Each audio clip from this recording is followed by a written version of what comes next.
Good morning, everybody, and welcome to the channel. As always, thanks for stopping by and hanging out for a few. My name is Rich Charpentier. I'm the channel host, and if you can't tell, we're looking at my new Lightroom library for 2022. Now, I'm doing a small series here on YouTube about setting up a new Lightroom library and working with that library for 2022. And we have 2 additional videos right now. This is video number 3. So if you haven't already watched video number 1 and video number 2, I would suggest checking those out before diving into this one. And this one is going to be a very quick dive. So in the last 2 videos, we just showed you through importing your images and making sure that you know where your Lightroom library is located and where your images are going to be located. After that, we took a look at some of our images and we talked about the overall interface of Lightroom. In this one, this is going to be another quick and deep dive to getting some new images in and using some of the new tools for Lightroom. Now, if you're brand new to Lightroom and you're newer to photography, then this is going to take a little while to understand and work with on a regular basis. The more you work with Lightroom, the more you're going to understand the overall workflow. So in this one, we're just doing a quickie here. We've got some images shot over the holiday weekend, doing some product shots for a client, and we decided to have a little fun and set some images up for this particular Lightroom lecture. So in my hand, I've got a SD card that we're going to pop into the computer real quick. And that SD card has some images for the Lightroom library that we're going to see. So here we go. We're automatically in the import window. So the moment that I actually put the SD card in, Lightroom recognized the card, took a look at it, and said, yeah, there's some images here. So, like from the first lecture in this series, on the left-hand side, this is where we're importing from. So we're importing from the EOS Digital M50, and that's where our images are coming from. What's going to happen to the images is what we see in the center here. We can either copy the images as a DNG or just copy them. 9 times out of 10 when I'm importing things, I'm just copying from the SD card. By the way, over on the left-hand side, just so you notice here, the checkbox eject after import has been selected. So once these are all imported, the SD card will be ejected. You can pop it out of your computer and go on about your business. So once again, importing from and how we're going to import a copy. And on the right hand side, we have the new drive, the 2022 live drive for this upcoming year's images and videos. So that's where things are going to be imported to. Now we're going to make sure don't import suspected duplicates is switched on, just in case if there were some images I already imported. I'm not doing any file renaming. Like I said, we're going very quick with this one. Apply during import. You could have your own copyright setup, and we will be getting into that in a deep dive on our Teachable channel in the very near future. The one big thing I always like to do is actually put some keywords in so that I can find images faster. When you start dealing with thousands of images, wouldn't it be nice to find the image you're looking for quickly? Of course it would. So keywords are one of the big ways to help us do that. So I'm just going to put in Barry here. We're going to say hot sauce because he runs a hot sauce company based out of Prescott.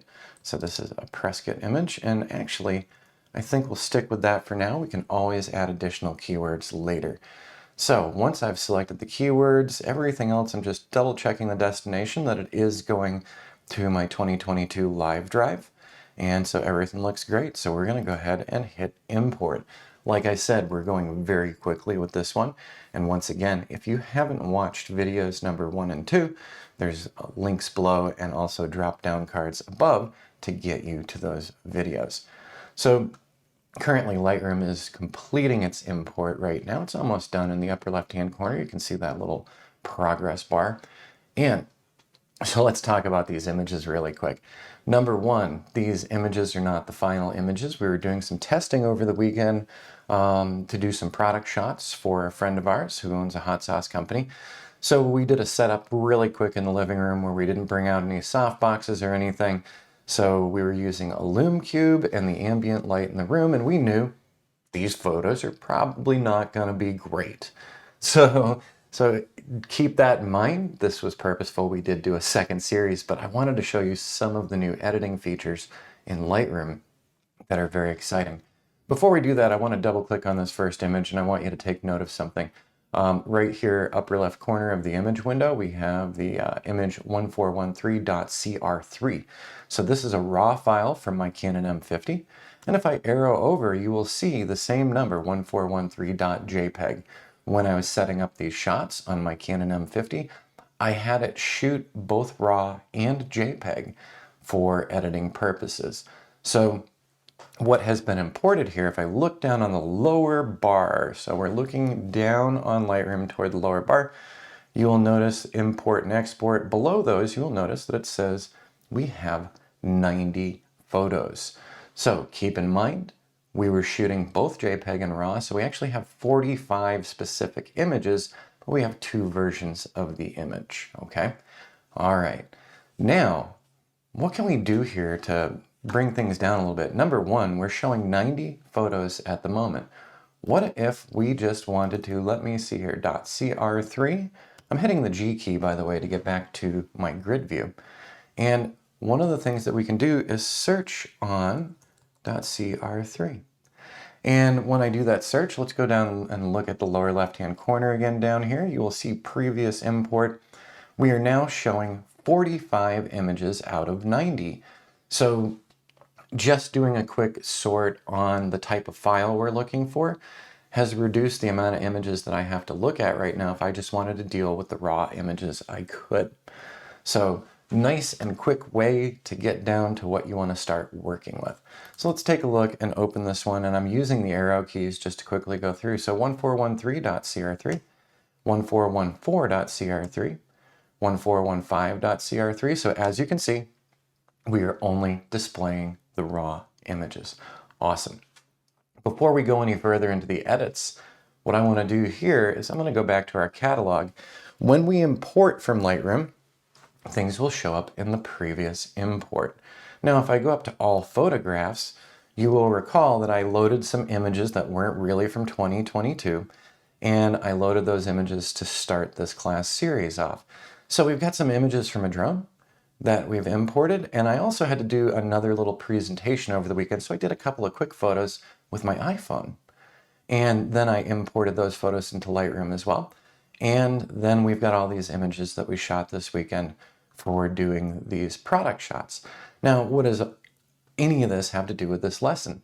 I wanted to look at our search filters again, because we can search on text, but we can also search on attributes. So if we had flagged anything, or if we'd given star ratings to anything, those would come up real quickly. But what I wanted to show you was the metadata search. So what are we seeing here? We've got some folders, 2021 and 2022. And under 2022, we've got images from January, and then those folders will be shown day by day. So we can find some images just based on date and time. We can also find images based on the camera used. So the EOS M50 is responsible for 90 of the images currently in my catalog. The iPhone 8 Plus generated 8 images. And then this last one, the L1D, that is from my Mavic 2 Pro. And so we've got 110 images in here that were shot just with the Mavic. We can also filter on lenses used.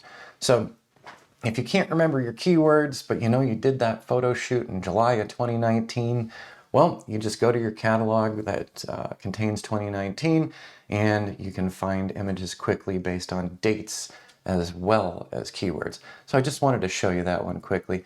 And now I'm going to go back to none, and let's go back down to that previous import, okay?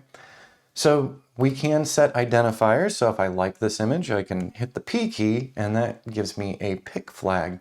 So down here on the bar, you will see a pick flag. And if I go over to the next one, let's pick that one. And let's say that this one's terrible. So I'm going to use the X key for set as rejected. Let's go back to the grid view, and now you'll see a pick flag, a rejected flag, and I could keep going through this. So normally after doing a shoot, I will come back to the office, I'll do a quick survey of images, and I'll blast through them pretty fast. Pick flag, reject flag, pick flag, reject flag. When I'm done with that, Now I know the ones that jumped out at me when I was first looking through are going to be flagged so I can take a closer look at them to see if these are the images I want to work with. So there we go. Just one more way to help streamline your workflow. Now, let's talk a little bit, since this is a quickie diving in all the way here, let's talk about some of these images and what we can do to enhance them, because while Lightroom is an amazing organizational tool, it's becoming a better and better editor all the time, and it's always been a pretty good editor. So I'm just picking this particular image, and we're in the library module right now. The next button over is the develop module, or the D key. So if I hit the D key, we'll go into develop. I'm going to do that. I'm going to hit the develop module, and now we are in the develop tool. Looks pretty similar to what we were in before, but look on the left-hand side. Instead of the catalog and some other items, now we've got presets, snapshots, history. So some editing tools over here. And then on the right-hand side, we've got a ton of editing tools.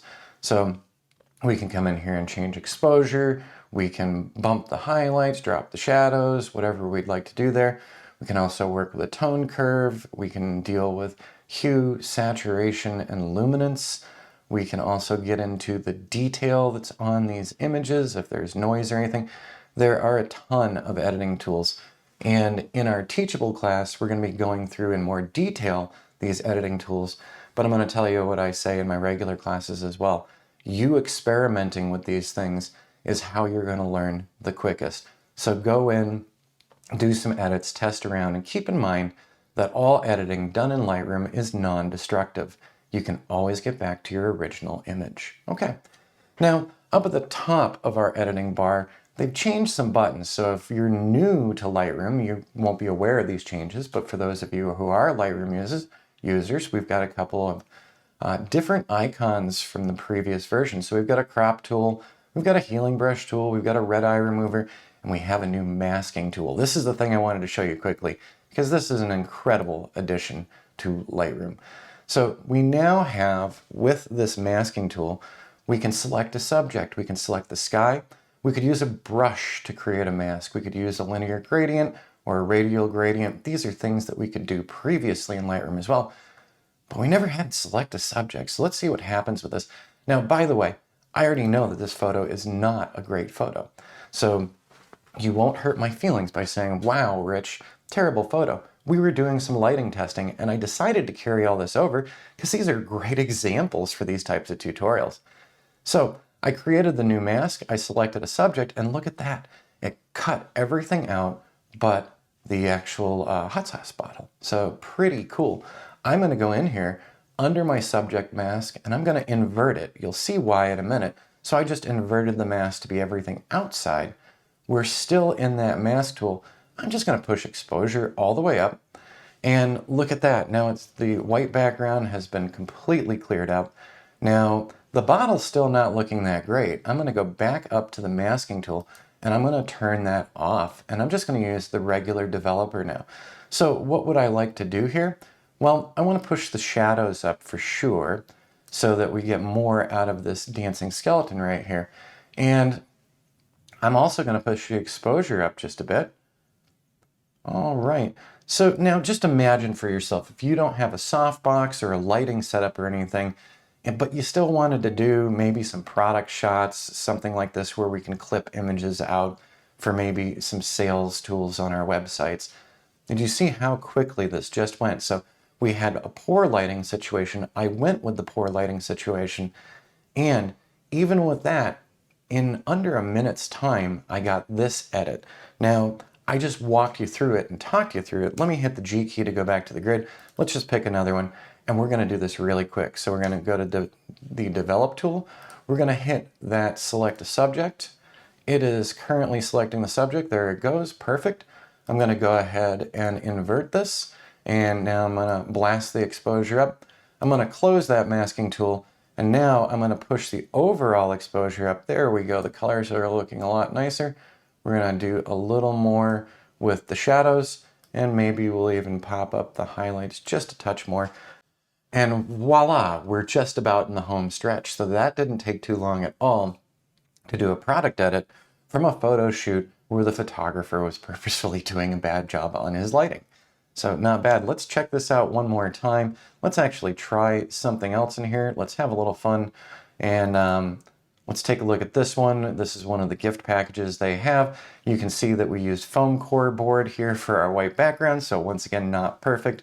But let's go over to develop really fast. Let's select our subject. There we go. We're just waiting for the subject to connect now. All right, so we've got some problems with that center box. So this is going to take a little more time than we would like, but we can still deal with it. So you can see right away, you know, what's failed to get painted in. But take a look at this. This is not bad. I'm going to put it right to about there. We inverted that. So even with some challenges in the center, just a little slide of the exposure bar brought me a long way. Now let's do a little more. Let's pump up the highlights so that those labels look a little better to us.